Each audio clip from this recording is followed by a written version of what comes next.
DElEd 4 semester के सभी प्रशिक्षुओं को सुप्रभात। आशा है आप सभी अपने घरों में स्वस्थ एवं सुरक्षित होंगे और अपनी परीक्षा की तैयारी भी कर रहे होंगे, साथ ही विषयों का अध्ययन अध्यापन भी कर रहे होंगे। हमने पिछले टॉपिक में आपसे बात की थी कि गृह विज्ञान का इतिहास क्या रहा भारत में। उसके बाद इस टॉपिक में हम आपसे चर्चा करेंगे पाकशास्त्र, कुछ पाक कला कैसी होती है, क्या क्या उसकी भोजन बनाने की विधियां होती हैं। आप सभी को पता है कि कुछ प्रकृति में कुछ ऐसे भोज्य पदार्थ हैं जिन्हें हम कच्चा खाते हैं, लेकिन कुछ ऐसे भोज्य पदार्थ हैं जिन्हें हम कच्चा नहीं खा सकते। न तो वो हमारे खाने के लिए अच्छे हैं और ना ही हमारे स्वास्थ्य के लिए, पाचन के लिए अच्छे हैं। आदि मानव जो था वो भोजन को सर्वप्रथम कच्चा ही खाता था, लेकिन जब नवपाषाण युग में आग का उसने आविष्कार कर लिया, तब से वह भोजन को पका के खाने लगा। और उसने तुलना की दोनों में, तो कुछ भोज्य पदार्थ ऐसे थे जिन्हें पका के खाने में अधिक स्वाद मिलता था और खाने में भी आसानी होती थी। तो इसीलिए हमें भोजन को पका के खाना बहुत ही ज़रूरी होता है। उससे हमारे खाने में भी हमें आसानी होती है और पचाने में भी आसानी होती है। तो आज हम बात करेंगे कुछ पकाने की जो महत्वपूर्ण विधियां हैं उनके बारे में। सबसे पहले भोजन पकाने की विधि है तलना। भोज्य पदार्थ को घी अथवा तेल के माध्यम से सेकने की प्रक्रिया को तलना कहते हैं। कढ़ाई अथवा अन्य किसी छिछले बर्तन में घी अथवा तेल चूल्हे पर चढ़ा दिया जाए। अच्छी तरह गर्म हो जाने पर इसमें वस्तुएं डाल दी जाती हैं। घी अथवा तेल इतना रहता है कि वस्तु उसमें भली प्रकार डूब जाती है। इस तरीके से हम पूड़ी, कचौरी, पकौड़ी इत्यादि को तलते हैं। इस प्रक्रिया में भोजन के जो कुछ तत्व होते हैं वो जो है भली प्रकार से पक जाते हैं और खाना जो है स्वादिष्ट हो जाता है। बहुत ही नरम भी हो जाता है और खाने का जो स्वाद होता है वह अच्छा आता है तलने की प्रक्रिया से। तो इस प्रक्रिया में भोजन के जो कुछ तत्व होते हैं उनकी हानि भी हो जाती है। जैसे हम विटामिन बी और सी की बात करें तो यह तलने से नष्ट हो जाती है, क्योंकि विटामिन बी और सी ऐसे पोषक तत्व हैं जो कि जल में घुलनशील हैं। उन्हें यदि तेल में तला जाता है तो वे नष्ट हो जाते हैं। जबकि कुछ ऐसे पोषक तत्व हैं, जैसे विटामिन ए को ले लें तो घी की वजह से वह पोषक तत्व अच्छी तरह से उसमें मिल जाता है और उसका पोषक मूल्य भी बढ़ जाता है। दूसरा जो हमारी भोजन पकाने की विधि है वो है सेंकना। भोज्य पदार्थों को थोड़ी सी चिकनाई के साथ, यानी थोड़ी सी घी या थोड़ी सी तेल के साथ या बिना चिकनाई के भी पकाने की प्रक्रिया को सेंकना कहते हैं। जैसे रोटी और टोस्ट, ये बिना चिकनाई के ही सेंके जाते हैं। ये वस्तुएं तवे अथवा टोस्टर की सहायता से तैयार की जाती हैं।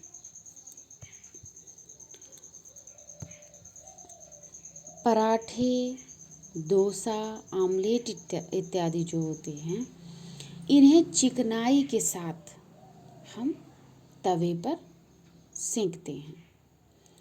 तो सेकना यानी सेकने की दो तरह, अगर इसको दो भागों में हम डिवाइड करें तो एक बिना चिकनाई के सेकना और दूसरा चिकनाई के सेकना।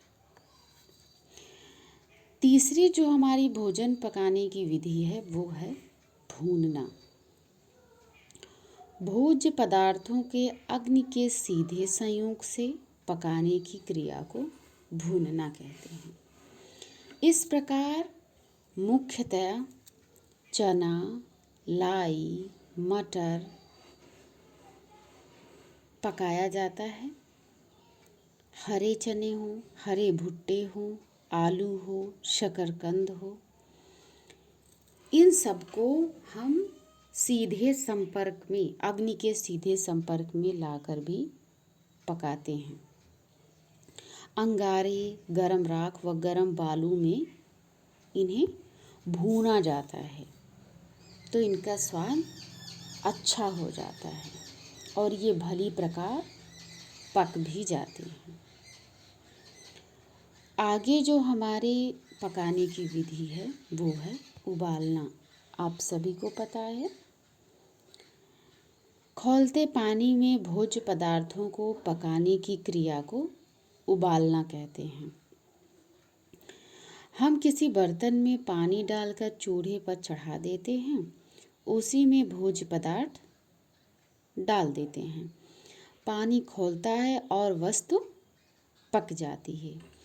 इस प्रकार पके हुए भोज्य पदार्थों के पोषक तत्व बहुत ही कम मात्रा में नष्ट होते हैं।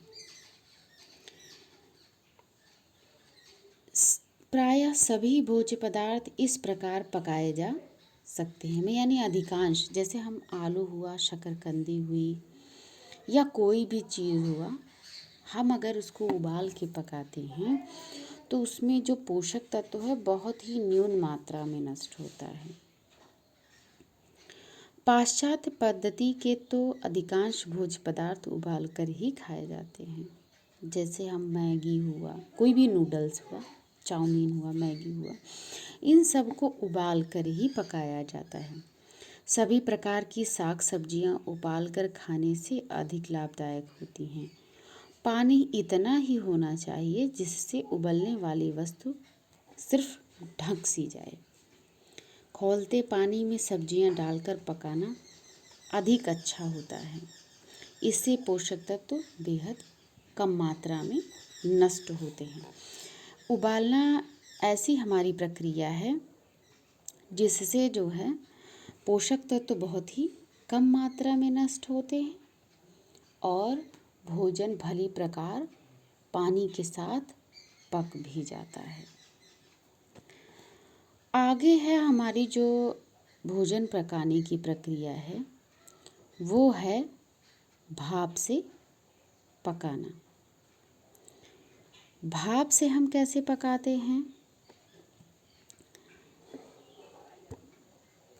इस प्रक्रिया से भोज्य पदार्थ भाप के द्वारा पकाए जाते हैं। पकाने के लिए कई प्रकार के उपकरण आधुनिक बने हुए भी हैं। जैसे प्रेशर कुकर है जो सभी के घर में अवेलेबल होता है। प्रेशर कुकर में हम भाप के द्वारा ही भोजन पकाते हैं। ये एक ढक्कनदार भगोनी जैसा है जिसमें हम कोई भी चीज़ डब्बों में भरकर या फिर ऐसे ही पानी में डालकर ढक्कन बंद कर देते हैं तो वह पानी से उठी हुई भाप से भोज्य पदार्थ पक जाता है। पानी गर्म होने पर जो भाप बनती है वह प्रेशर कुकर के अंदर ही रहती है और भोज्य पदार्थ कुछ ही मिनट में पक जाता है। जैसे हम अगर पतीले में दाल को पकाते हैं तो उससे हमारे ईंधन का खर्च भी ज़्यादा होता है और समय भी खर्च ज़्यादा होता है, बार बार उसे देखना भी पड़ता है। किंतु यदि हम प्रेशर कुकर में पकाते हैं भोजन को तो उससे भाप के द्वारा भोजन कुछ ही समय में पक जाता है और बार बार उसे देखना भी नहीं पड़ता। कम समय में पकने के कारण जो हमारा ईंधन है, जो भी हम प्रयोग करें, चाहे वो लकड़ी के चूल्हे पर बनाना हुआ या फिर गैस पर, स्टोव पर, किसी पर बनाना हुआ, तो हमारे ईंधन की भी इससे बचत होती है।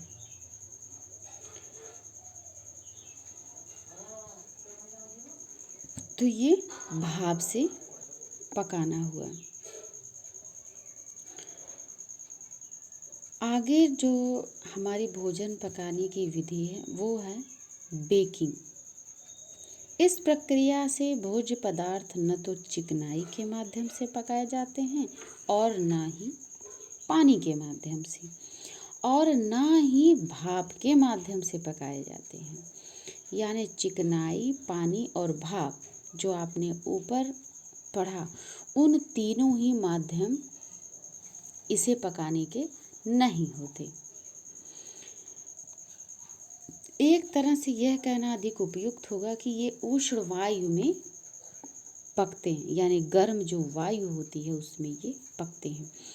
एक विशेष प्रकार के चूल्हे होते हैं जिन्हें ओवन या तंदूर कहते हैं। इसे आग जलाकर खूब गर्म कर लेते हैं। जो वस्तु पकानी होती है इसे उसमें बंद कर देते हैं। वस्तुएं ऊपर नीचे दोनों तरफ से सिक जाती हैं। इसके द्वारा पाव रोटी, बिस्कुट, केक, पेस्ट्री, नान खटाई मुख्यतः बनाए जाते हैं। जो ब्रेड होती है या पाव रोटी होती है उसे पकाने का ये अच्छा माध्यम होता है। बिस्किट हुआ, केक हुआ, इन्हें हम ओवन में ही बेक करते हैं। तो ये बेकिंग की विधि हुई। अब हमारी जो आगे की विधि है वो है स्टूइंग। यह प्रक्रिया कुछ कुछ उबालने की प्रक्रिया से मिलती है। इसमें भी माध्यम जल रहता है। अंतर केवल ताप का होता है। कच्चे भोज्य पदार्थ पानी में डालकर चूल्हे पर चढ़ा दिए जाते हैं। आंच बहुत कम रखी जाती है जिससे पानी उबले नहीं। धीमे धीमे मंदी आंच पर यह भोज्य पदार्थ जो उसमें रखा रहता है वह पकता है। इस प्रकार पकाए भोज्य पदार्थों के पोषक तत्व उबालने की अपेक्षा और भी सुरक्षित रहते हैं। समस्त प्रकार के सूप इसी प्रकार से बनाए जाते हैं। पकने के लिए प्रयुक्त पानी भी सूप में काम आ जाता है, अतः पोषक तत्व नष्ट ही नहीं होते। इस प्रकार की पकाई गई कुछ भाप से, कुछ हल्की भाप से सब्जियां भी होती हैं जिन्हें कुछ बीमार लोगों को या स्वस्थ लोगों को भी दिया जा सकता है। अक्सर अस्पतालों में इसी विधि से सूप इत्यादि बनाए जाते हैं। जैसे यदि किसी का ऑपरेशन हुआ हो, उसे आंत या पाचन तंत्र से संबंधित कोई दिक्कत हो, तो उसे इसी विधि से भोजन पकाकर देना चाहिए और दिया भी जाता है। सूप इत्यादि जिसमें पोषक तत्व बिल्कुल नहीं नष्ट होते हैं, क्योंकि वह ना तो उबलकर भाप में उड़ जाते हैं और ना ही पक कर बिल्कुल भूनकर जल पाते हैं। वे पानी में हल्के हल्के पकते हैं और जो पोषक तत्व पानी में आ भी जाते हैं जैसे विटामिन बी और सी वगैरह, तो जो उसमें पानी यूज़ किया जाता है वह पानी भी उस पोषक तत्व के साथ मिला दिया जाता है, जिससे पोषक तत्वों की बिल्कुल भी हानि नहीं होती और भोजन बिल्कुल सुपाच्य तैयार होता है। ये हमने सीखा आज भोजन पकाने की विधियाँ। आशा है कि आप सभी को बिल्कुल समझ में आ गया होगा। अगर आप लोगों को कहीं कोई दिक्कत होती है तो आप अपने सवाल पूछ सकते हैं। अगले टॉपिक के लिए धन्यवाद।